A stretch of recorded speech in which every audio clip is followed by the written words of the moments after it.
आज हम दिल्ली के सबसे जुझारू और हॉट सीट के विधायक अभी मनीष सिसोदिया जी को, जिन्होंने पिछली बार नेक एंड नेक कर दिया था, लेकिन इस बार फुल एंड फाइनल यहाँ से चुनाव से पहले ही उन्हें जाने के लिए विवश कर दिया और जीत हासिल करके, और ये विधायक बने भाई रवि नेगी जी, जो ज़मीन से जुड़े हुए नेता हैं। देश जो जिस मुहाने पे खड़ा है, पाकिस्तान के साथ जो द्वंद्व चल रहा है, जो राष्ट्रीयता की भावना इनके अंदर जो भरी रहती है, भाई जी आपकी जो अपार सफलता इस बार मिली, हम लोग आपके साथ काफ़ी समय से रहे हैं, भाजपा विंग से भी जुड़े राष्ट्रीयता के नाते से हम लोग तो अपार खुशी हुई। आपने हर मुद्दे देश में सशक्तता के साथ रखते हैं। अभी जो वर्तमान दौर में हमारा देश गुजर रहा है, पाकिस्तान का जो सिंदूर ऑपरेशन हुआ है और जो हमारा देश इलाज कर रहा है, और पाकिस्तान बार बार अपने कायराना हरकतों से बाज नहीं आ रहा है, क्या उसका अब फुल एंड फाइनल इलाज होने वाला है क्या? नमस्कार, मैं रवि नेगी एमएलए।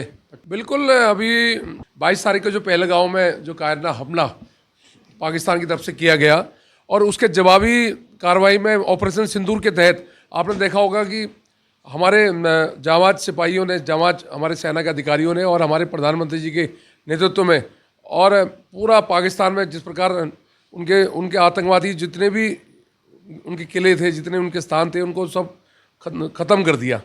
और आज सेना का मनोबल इतना बढ़ गया मोदी जी के शासनकाल में कि सेना आज अगर वो एक कार्रवाई करती है पाकिस्तान, तो यहाँ से 10 कार्रवाई होती है, जवाबी कार्रवाई। तो मुझे लगता है कि अब इस टाइम आमना आर पार की लड़ाई हो चुकी है और बिल्कुल पाकिस्तान को बता दिया है हिंदुस्तान ने कि अब सहन नहीं होगा, अब कार्रवाई होगी। 1947 के बाद से पाकिस्तान बार बार अपनी हरकतों से बाज नहीं आता है। उसको ये अंदाज़ा नहीं लग पाया कि इस बार दिल्ली की गद्दी पर कौन सा इंसान बैठा है, और जो धर्म बताकर, और इस बार पहलगांव में जो शूट एंड साइड किए थे, ये आज तक 70 साल में ऐसा नहीं हुआ था। ऐसा उन्होंने क्या सोच के किया? ये तो पाकिस्तान की रणनीति है शुरू से ही। वो तो कश्मीर का जो बार बार कश्मीर को राग गाते रहते हैं। कश्मीर आज कश्मीर में अमन चैन है, कश्मीर के लोग चाहते हैं कि वहाँ पर रोज़गार मिले, पर जिस प्रकार बार बार आतंकवाद वहाँ फैलाकर लोगों को डराना, लोगों को दिखाना कि नहीं पाकिस्तान का ये हिस्सा है, तो उसके लिए जो इन्होंने आतंकवाद वहाँ फैलाया, उसके लिए जवाबी कार्रवाई में हिंदुस्तान पूरा काम कर रहा है। पूरा सैन्य बल मजबूती से इसका जवाब दे रहा है। जितनी भी जो भी वहाँ से मिसाइल दागी जा रही है, उसका मुंह तोड़ जवाब दिया जा रहा है। अच्छा, ये हमने सुना था 2.5 फ्रंट पे क्या भारत सशक्त है मुंह तोड़ जवाब देने के लिए अपने प्रतिद्वंदियों को? बिल्कुल मजबूत है। आज हमारा सैन्य बल और हमारी आज एयरफोर्स जो भी हमारे तीनों सेना है, बहुत मजबूत है। मोदी जी के शासनकाल में एक से बढ़कर एक हमारे पास औजार हैं, हम पे हथियार हैं, हम पे रफेल है, हमारे पास ऐसे बहुत सारी उपकरण हैं जो हम सामने वाले को जवाब दे सकते हैं। चलिए, वहाँ जो उन्होंने जो पहलगांव में हमला मारा था, तो उन्होंने धर्म पूछ के पर बताया। आज भारत जो जवाब दिया है, वो राष्ट्र धर्म का जवाब दे रहा है। बिल्कुल, आतंकवाद को ख़त्म करने का प्रण संकल्प आज प्रधानमंत्री जी ने लिया है, भारत ने लिया है कि आतंकवाद को ख़त्म करके छोड़ेंगे। अभी 3 दिन से जो न्यूज़ चल रहा है, अभी दिखाया कि जो हमारे कर्नल सोफिया, उन्होंने बोला कि आपने हिंदुत्व बता के उन्होंने गोली मारा था और सही वो कर दिया था, जैसे 3-4 बहनें का सिंदूर उजाड़ दिया था। सिंदूर हमने उसका जवाब दिया। और जो जेट फाइटिंग उड़ाने वाली जो सोफिया है, इससे क्या मैसेज दिया गया पाकिस्तान से? बिल्कुल, आज महिला सशक्तिकरण की बात जो प्रधानमंत्री जी करते हैं, आज देखिए सेनाओं में महिलाओं की भागीदारी है और मुंह तोड़ भारत की महिला मुंह तोड़ जवाब दे रही है पाकिस्तान को, और पाकिस्तान को दिखा रही है कि ये भारत की महिलाएं।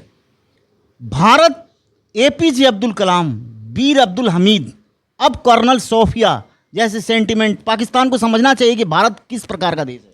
बिल्कुल, जो पढ़ा लिखा मुस्लिम वर्ग है वो हमेशा उसके लिए हिंदुस्तान पहले है, उसके लिए भारत की माँ है। पर जो और लोग हैं जिनको सिर्फ वोट के लिए तब्दील करती है यहाँ की पार्टियाँ, उन लोगों को कभी भी भारत माता की जय, हिंदुस्तान के नारे लगाने के लिए ये लोग ये लगाने नहीं देते। कहीं ना कहीं उनको पीछे रखा जाता है। पर जो पढ़ा लिखा अच्छा वर्ग का मुसलमान है उसको पता है कि ये भारत उसकी माँ है और इस भारत की वजह से आज वो इस देश में सुरक्षित है। जैसे हमें एपीजे अब्दुल कलाम का नाम पूरे भारतवासी सम्मान के साथ लेते हैं, अभी जो हुआ, अभी रोज़ ब्रीफिंग जो आ रहा है सेना की तरफ से, सोफिया, कर्नल सोफिया का नाम और एक हमारे और उनके नाम है, ये दो हमारी, एक तो मातृशक्ति, इससे पहले हमारे देश में आगे आकर मातृशक्ति नहीं आती थी, लेकिन इस बार मोदी जी के नेतृत्व में ये दिखा कि भारत पहले वाला भारत नहीं है, अब काफ़ी बदल चुका है। नहीं, हमें गर्व है इन भारत की बेटियों पे और गर्व है भारत की बेटियों में, जिस प्रकार पूरे कंधे में पूरा युद्ध की जो उन्होंने ले रखी है और जिस प्रकार मुंह तोड़ जवाब दे रहे हैं, तो इससे हर भारतवासी को आज गर्व होता है। कर्नल सोफिया पे, भूमिका जी पे, दोनों पे हमें गर्व है। अच्छा ये बताइए, अब की पीओके का फाइनल सॉल्यूशन होगा? बिल्कुल, मेरे को लगता है जो पीओके में जिस प्रकार आतंकवाद के सीवर जो बनाए गए हैं उसको ख़त्म करने का काम मोदी जी कर रहे हैं और मुझे लगता है पीओके इस बार लेके रहेंगे, भारत का हिस्सा, अभिन्न अंग हिस्सा हो जाए। बिल्कुल बिल्कुल लेके रहेंगे। अच्छा, बलूचिस्तान भी कई सालों से आतंकवाद की मार झेल रहा है और वो चाहता है कि उसका अलग देश बने, तो मुझे लग रहा है वो आवाज़ उठ रही है। अच्छा, पाकिस्तान को पता है कि मैं भारत से पार नहीं पा पाऊंगा, फिर भी ये बार बार हरकतें क्यों करता है? उसमें कटोरा लेके घूम रहा है पूरे देश, पूरे विश्व में, उस पर पैसे नहीं है, युद्ध क्या लड़ेगा वो, खाने के लिए रोटी नहीं है उनके पास, मोहताज है 1-1 रुपये के लिए। आज वो दरख्वास्त लगा रहा है जगह जगह जाके, कटोरा लेके मांग रहा है कि मुझे पैसे दीजिए, तो उसकी हालत खस्ता है, बस खाली गिदड़ धमकी दे रहा है, वो है कुछ नहीं।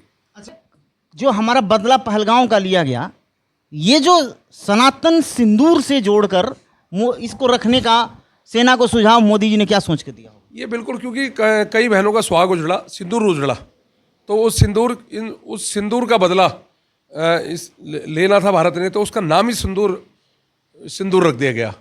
सिंदूर हिंदुस्तान और सनातन हमारी जो संस्कृति रही है, एक बहुत बड़ा वो मैसेज होता है कि हम हमारे सनातन में सिंदूर का बहुत बड़ा महत्व होता है।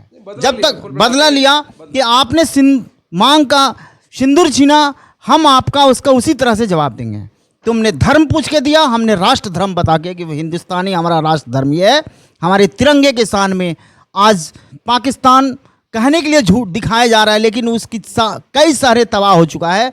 और जहाँ तक अनुमान है, लोगों का भी, भारतवासी भी बहुत खुश हैं।